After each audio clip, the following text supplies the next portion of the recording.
Assalamualaikum warahmatullahi wabarakatuh. Salam sinergi. Kami dari Sinergi Analitika. Kali ini kita akan mengundang salah seorang pegiat literasi yang mungkin bagi masyarakat Lombok Timur sudah mengenal beliau, bahkan mungkin secara umum juga di Nusa Tenggara Barat sudah familiar dengan sosok yang satu ini. Baik, kami perkenalkan, beliau adalah Lalu Abdul Fattah, seorang penulis dengan 3 buah buku solo dan 15 buku antologi. Beliau juga kerap menulis di berbagai media, baik cetak maupun elektronik. Nah, Fattah juga saat ini juga aktif sebagai mentor kelas penulisan kreatif untuk anak-anak dan remaja di desanya, mungkin dan juga di tempat-tempat di NTB mungkin secara umum. Ia juga mendirikan sebuah kelas penulis yang disebut dengan kelas penulis tepi danau di Desa Ijo Balit. Ia mendirikan kelas ini di tahun 2021 dan kelas Mari Menulis untuk Duta Baca Lombok Timur pada Juli 2022. Saat ini juga beliau di tengah kesibukannya, ia dan istrinya menjalankan usaha yang mungkin bagi masyarakat Lombok Timur sudah paham betul nih produk seperti apa. Brownies dengan 5 karyawannya yang semuanya perempuan. Nah, ini menarik kita ulas bagaimana beliau, kenapa sih memulai bisnis kue ya.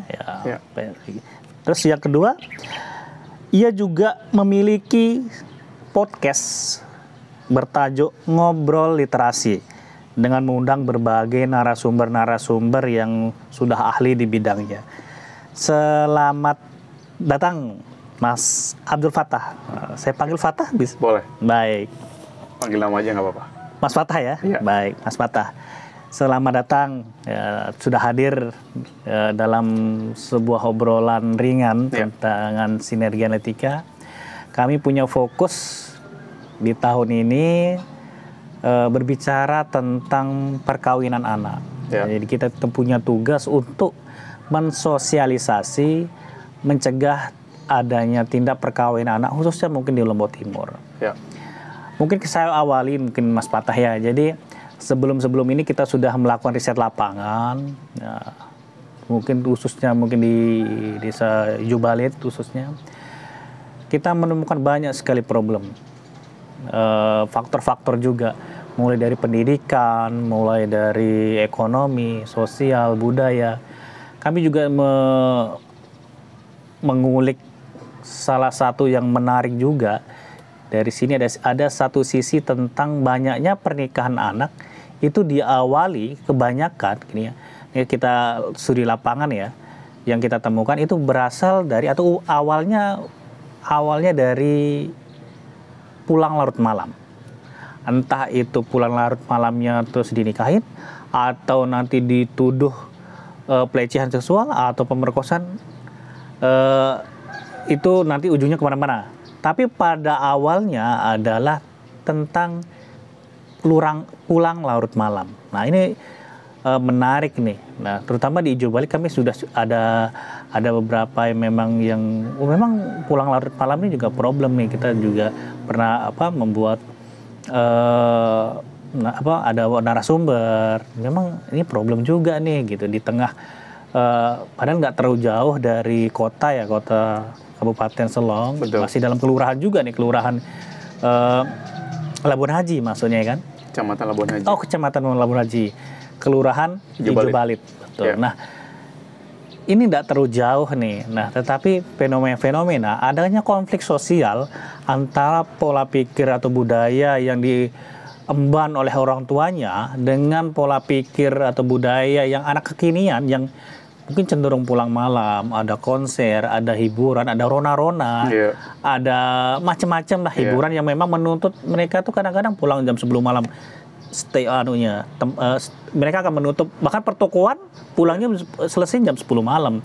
Ketika mereka pulang dari ke daerahnya masing-masing, desanya masing-masing tentu lebih dari jam segitu. Nah, menarik kita bahas nih mungkin di desanya Mas Fattah ya. bagaimana pendapat Mas Patah tentang pulang larut malam ini dia bisa menimbulkan persoalan perkawinan anak ini gitu. Oke, terima kasih sebelumnya untuk Sinergi Analitika. Terima kasih Mas Jan sudah mengundang saya di podcast ini. Siap. Jadi ini menarik buat saya karena ini temuannya tim penelitian bahwa fenomena kawin anak ini salah satunya disebabkan oleh pulang larut malam gitu ya. Dan memang ini nggak cuma terjadi di desa saya di Lombok Timur, bahkan ini secara umum di Lombok ya. Saya temukan seperti itu, bahwa orang tua ketika anak mereka, terutama anak perempuan, pulang larut malam, maka sudah muncul persepsi bahwa anaknya sudah melakukan sesuatu dan harus dikawinkan kayak gitu. Tentu saja dalam hal ini tetap saja posisi anak perempuan itu tetap saja mereka di posisi yang lemah gitu ya, karena tidak ada bukti bahwa mereka sudah melakukan sesuatu. Apalagi di zaman sekarang kan sudah wajar anak-anak muda ini mereka main ya, kemudian mungkin kayak tadi Mas Jan bilang mereka nonton konser, ke pasar malam, atau mungkin belajar gitu ya, belajar, tapi tidak melakukan apapun yang berujung pada tindakan asusila kayak gitu. Nah, ini kan tidak ada mekanisme bagaimana si anak perempuan ini bisa membuktikan bahwa ya saya tidak melakukan apa-apa kayak gitu. Artinya apalagi dengan ketimpangan kuasa yang terjadi antara orang tua dan anak, orang tua yang cenderung untuk memaksa anaknya tanpa meminta buktinya kayak gitu. Harusnya kan harusnya ada bukti kan, bukti-buktinya apa nih bahwa memang sudah terjadi sesuatu dan anaknya harus dinikahkan sesegera mungkin gitu. Tapi ini belum ada bukti, tapi sudah ada pemaksaan kayak gitu. Itu menurut saya yang terjadi. Konfliknya kayak gitu. Konfliknya yang terjadi seperti itu. Sebenarnya bukti untuk mengetahui nih adanya tindak pelecehan atau seks bebas anak-anak sebenarnya bisa dibuktikan dari sebuah visum sebenarnya. Nah, visum ini bisa digunakan sebagai instrumen itu di rumah sakit, bisa sekarang udah bisa terjangkau lah kayak gitu. Nah, dan ini sudah banyak dipakai ini, baik kejahatan atau banyak sisi lah visum ini bisa digunakan, dan itu sangat membantu saya kira. Nah, dari sisi Mas Patah nih, kalau visum itu diterapkan di desa, terus dengan berbagai persoalan mungkin pendidikan, ekonomi, sosial, budaya, pola pikir masyarakat, satu memungkinkan nggak? Atau kedua adalah akan menimbulkan konflik lagi nggak sih nih kalau kita misalnya kamu pulang malam nih kita visum aja, nah itu gimana menurut Mas Patah nih? Oke, sebenarnya hal-hal semacam ini tidak akan terjadi kalau memang ada ada satu mekanisme ya, Mas Jian ya, satu mekanisme ketika terjadi hal semacam ini bagaimana seharusnya gitu kan. Nah, ketika itu tidak ada, maka pembuktian lewat visum ini pun tidak begitu terakomodir gitu, terakomodir, kecuali memang misalkan sudah ada sosialisasi termasuk kesadaran juga muncul di masyarakat, apalagi anak-anak perempuan ini tentang kalau kamu misalkan pulang larut malam kemudian dicurigai seperti ini oleh orang tua kamu dan tetangga kamu dan seterusnya, kamu bisa melakukan ini gitu loh, melakukan mekanisme ini. Tapi kan yang saya lihat adalah tidak ada informasi seperti itu sampai ke bawah gitu ya. Jadi akhirnya anak-anak perempuan ini mereka tidak punya daya untuk mengatakan atau membuktikan atau meminta advokasi dari pihak lain yang bahwa ya saya tidak terbukti melakukan ini kayak gitu. Itu sih menurut saya. Kecuali sudah ada mekanisme itu, sudah ada informasi itu diterima oleh masyarakat. Artinya masyarakat nggak cuma kaum perempuan, anak-anak ya, tapi masyarakat secara umum ya mau tidak mau nanti ketika terjadi hal semacam itu ya ayo buktikan gitu loh. Jadi masing-masing pihak sudah merasa tahu bahwa apa yang dilakukan kayak gitu. Memang kasus-kasus seperti ini tuh sangat cepat terjadi ya. Jadi mereka itu misalnya jam 10 malam anak ini pulang, paginya itu sudah disuruh nikah tuh. Nah, itu cepat banget nih. Artinya ketika pihak luar pengen bantu ini berkompetisi dengan waktu. Nah, sedangkan kalau seandainya setidaknya mungkin bisa molor 1 hari atau apa, saya kira pihak-pihak lain tuh sudah dapat informasi dan akan terjun gitu. Nah, berarti kan sebenarnya titik poin dari sini adalah bagaimana lingkungan sekitarnya itu mau melaporkan kan. Ada anaknya, mungkin saya nggak pengen nih, saya nggak pernah ngelakuin itu. Mereka nggak berkuasa, nggak punya melawan orang tuanya, nggak punya kuasa gitu. Nah, bagaimana dia pengen bicara gitu. Nah, sedangkan dia mungkin sudah di rumahnya dikurung gitu kan, mau ketemu sama mungkin kepala lingkungan juga segan, malu, nggak berani gitu. Nah, ada seharusnya cara pelaporan. Nah, cara pelaporan yang memungkinkan adik-adik ini atau siapapun, mungkin ada keluarga yang pihak yang lain, mungkin ada tetangganya, ada teman sekolahnya, untuk melaporkan sebelum terjadinya proses perkawinan itu mereka sudah ngelaporin, sehingga sebelum 24 jam pihak-pihak terkait itu sudah terjun. Nah, memang hal-hal ini tuh perlu kita edukasi. Nah, kalau misalnya nih dengan sistem sekarang nih, kira-kira pelaporan seperti apa nih yang cocok untuk adik-adik kita yang mungkin khususnya di Ujung Balik, mungkin melihat dia karena Mas Fatah mungkin fokus di Ujung Balik nih, mulai dari dulu bertinggal di sana, aktivitas banyak di sana, topologi, berbicara tentang mungkin ekonomi. Kira-kira pelaporan sejenis apa sih yang cocok buat adik-adik di sana? Yang selama ini yang saya ketahui, ketika ada artinya mereka pelaku perkawinan anak yang perempuan ya, ketika mereka kayak entah dipaksa atau dijodohkan atau mereka sendiri yang mau untuk melakukan perkawinan anak itu, ceritanya ke guru gitu. Ceritanya ke guru, artinya kan berarti ini orang yang dia merasa bahwa dia nyaman untuk berbicara sama gurunya, sosok gurunya. Nah, kebayang ketika ada hal semacam ini, misal nih untuk pembuktian bahwa ya saya tidak melakukan itu, bisa jadi misal nih lapor ke ibu bidan misal. Nanti ibu bidan yang akan bisa membantu mengarahkan, kamu harusnya ke rumah sakit untuk melakukan ini gitu. Nah, kemudian mungkin kalau di zaman sekarang apalagi teknologi sangat memudahkan kita ya. Mungkin ada layanan hotline atau mungkin lewat WhatsApp, mungkin aplikasi tertentu ya, untuk ada saya lapor ke siapa nih yang akan bisa membantu saya untuk mendampingi saya, kayak gitu. Nah, dan itu kan butuh keberanian juga kan. Betul. Nah, belum lagi kita melawan stigma kayak gitu, melawan stigma bahwa wah ini udah apa ya? Saya udah di stigma seperti ini oleh masyarakat, itu kan butuh kekuatan Mas Jian untuk keberanian untuk speak up itu gitu loh. Untuk speak up, untuk menyampaikan bahwa saya tidak melakukan ini gitu. Betul. Nah, bagaimana bahwa ya semua pihak tuh harus mendapatkan edukasi tentang itu gitu loh. Sehingga pihak-pihak yang selama ini memberikan tekanan yang besar terhadap pihak yang powerless gitu ya, termasuk anak-anak perempuan, itu secara perlahan-lahan sadar bahwa mereka juga punya hak untuk speak up. Mereka punya hak untuk menyampaikan bahwa buktikan dulu sebelum saya divonis gitu, dihakimi kayak gitu. Itu menurut saya. Jadi ada beberapa mekanisme, tapi mungkin kalau cocoknya dengan teknologi era zaman sekarang bisa lewat teknologi atau aplikasi. Kayak gitu. Itu cocok banget, yang adik-adik ini juga nggak butuh ketemu sama orang yang mungkin ditakuti gitu, bisa lebih mudah. Betul. Setuju saya. Baik. Nah,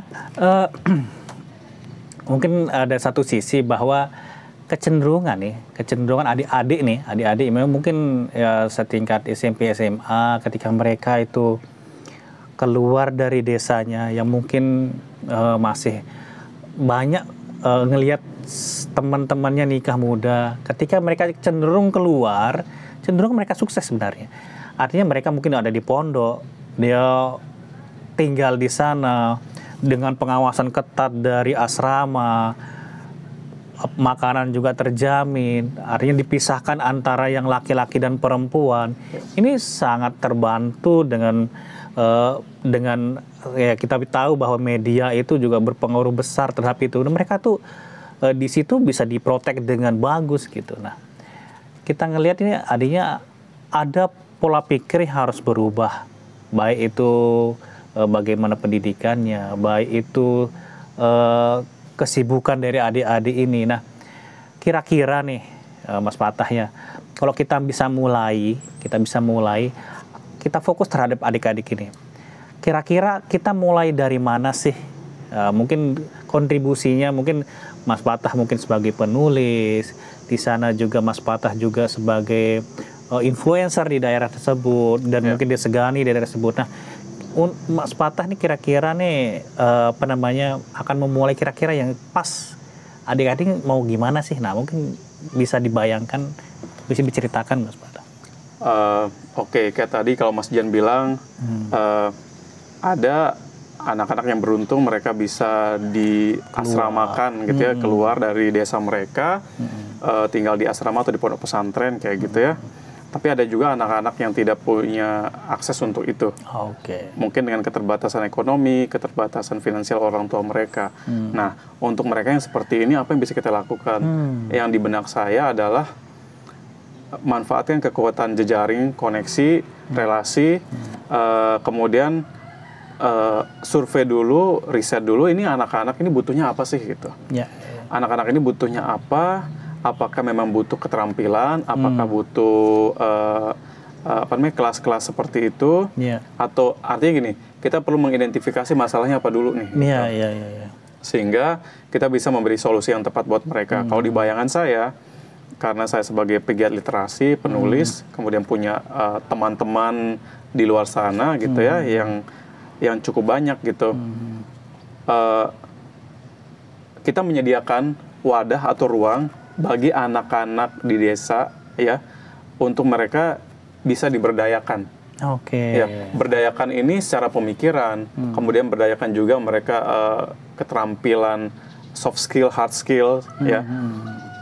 Sehingga perasaan empowered atau berdaya inilah yang akan bisa membuat mereka tidak berpikir bahwa iya harus menikah nih jalan satu-satunya, harus kawin nih gitu.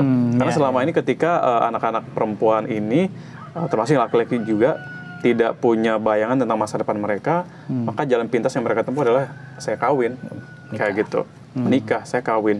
Tapi ketika mereka diberikan ruang, ada wadah mereka untuk menyibukkan diri, untuk produktif ya, tidak sekedar sibuk, tapi produktif.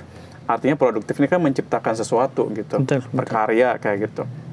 Saya pikir itu akan meminimalisasi keinginan-keinginan atau fantasi-fantasi mereka untuk saya kawin aja deh gitu. Menurut saya itu.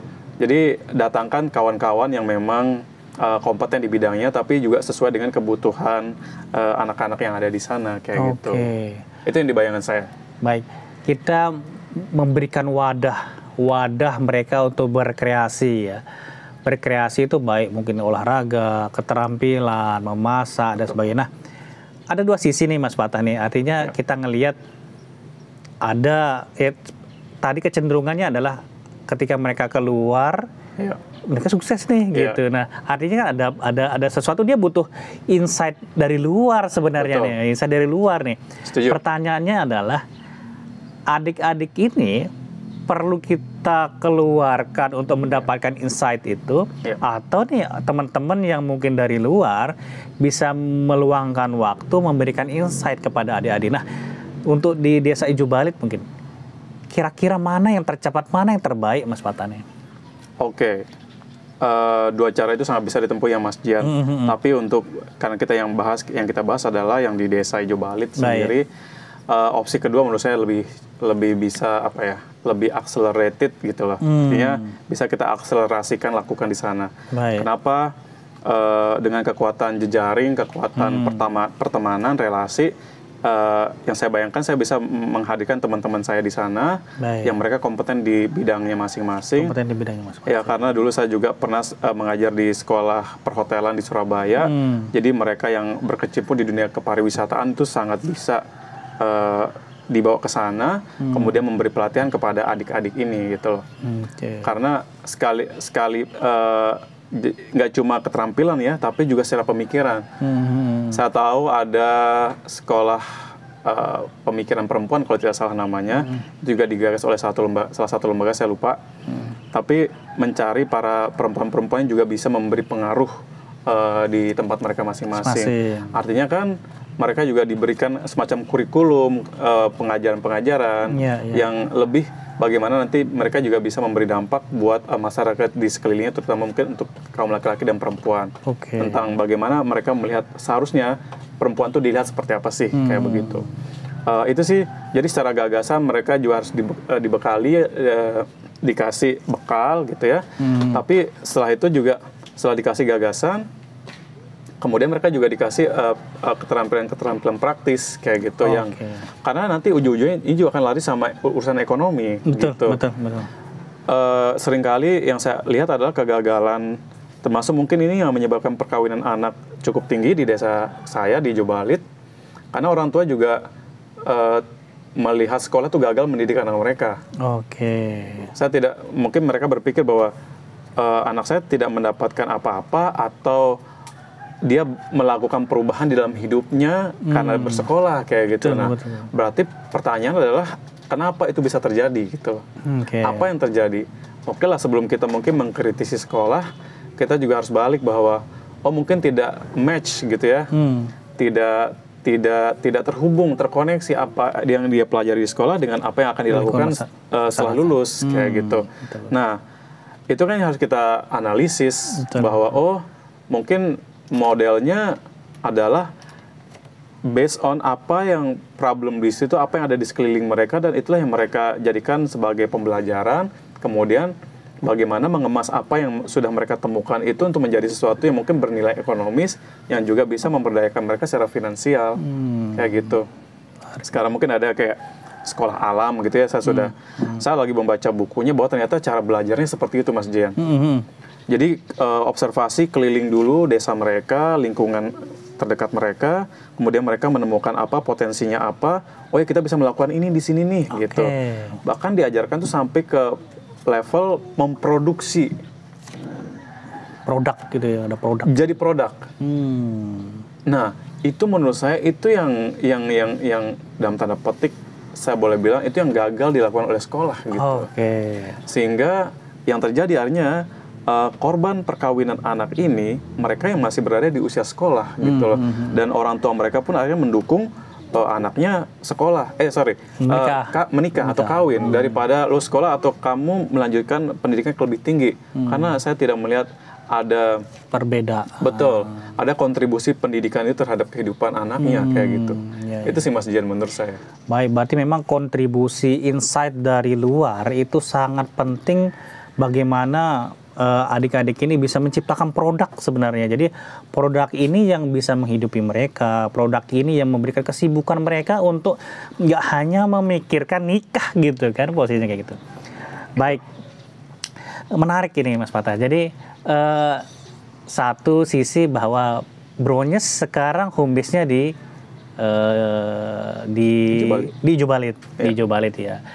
Tepatnya di Lembah Hijau. Lembah Hijau. Nah, memungkinkan nggak sih misalnya kita ngundang teman-teman, mungkin ada dari teman-teman dari LSM, peneliti, penggiat, terus Pemda, kementerian untuk datang ke sana untuk ingin share kegiatan supaya adik-adik ini punya insight, karena kan kalau kita keluar mungkin effort finansial lebih besar ya. Nah, pertanyaan kita pengen supaya dari teman-teman dari luar itu bisa nginsight adik-adik ini kan solusinya seperti itu. Nah, boleh nggak sih gitu sebagai mungkin yang memiliki hak akses terhadap Lembah Hijau nih, boleh nggak kita bermain di sana? Bagi teman-teman yang belum tahu Lembah Hijau itu apa, jadi Lembah Hijau itu adalah kawasan wisata di Desa Ijo Balit, luasnya sekitar 12 hektar, dan ini dirintis oleh mertua saya sejak 2005, dibuka buat umum, dan terakhir kali beroperasi itu 2018. Kenapa? Karena waktu itu ada momen gempa Lombok juga. Kemudian sampai saat ini kami sedang meredesain, kemudian merebranding Lembah Hijau ini sebagai kawasan wisata edukasi. Jadi 2022 kemarin kami 3 kali menyelenggarakan kegiatan di sana. Dan rata-rata itu terkait dengan kegiatan literasi. Karena saya bikin kelas menulis tepi danau di sana. Jadi Februari 2022 safari literasi dari Duta Baca Indonesia, Golagong. Kemudian pada bulan Oktober kami membuat lokakarya, penulisan bahan ajar bertema lingkungan dan budaya. Itu kerjasama dengan Geopark Rinjani, mereka berada di bawah UNESCO. Kemudian pada bulan Desember kemarin, kunjungan literasi dari SMA 2 Sumbawa Besar. Jadi sebenarnya kami sangat terbuka dengan siapapun, ya, mau itu LSM, peneliti, organisasi, BUMN, apapun itu, pihak-pihak yang ingin memberikan kontribusi positif buat Desa Ijo Balit. Apalagi di sini permasalahan sosialnya juga banyak sebenarnya. Jadi kalau teman-teman punya kapasitas untuk melakukan itu, silakan datanglah ke Lembah Hijau. Kami siap untuk menyediakan tempatnya, ya. Kemudian menyediakan partisipannya juga. Bila perlu masyarakat, bukan bila perlu, tapi masyarakat Ijo Balit sendiri kita ajak untuk berkegiatan di sana. Tapi tentunya perlu dikapasitasi oleh teman-teman, kayak gitu. Menurut saya itu salah satu solusi yang saya pribadi bisa tawarkan untuk, saya tidak muluk-muluk bisa menyelesaikan permasalahan ini, Mas Jian, tapi minimal bisa memberikan ruang jika memang itu yang dianggap sebagai permasalahan kenapa perkawinan anak ini terjadi. Jadi ruang-ruang kegiatan yang positif seperti itu sih. Baik. Jadi dengan adanya kegiatan, banyak insight masuk ke dalam Ijo Balit secara luas nih, maka bisa dikatakan adik-adik ini punya kesibukan sendiri, punya kesibukan untuk ternyata luar kayak gini nih, ada suatu insight yang baru, sehingga mereka punya semangat lagi untuk belajar, semangat lagi untuk bekerja, sehingga otomatis sebenarnya perkawinan anak ini bisa dihindarkan gitu. Oke teman-teman, kalau punya kegiatan, punya riset, ini bisa nih terbuka nih sama Mas Patah nih untuk buat kegiatan di Lembah Hijau nih gitu. Baik, kalau gitu terima kasih atas kehadirannya Mas Patah. Sama-sama. Jadi Sinergitika mengucapkan terima kasih yang sebesar-besarnya, banyak kontribusi yang sudah ulikan-ulikan yang sangat menarik dari kami. Baik, terima kasih atas kehadirannya. Mas Dian.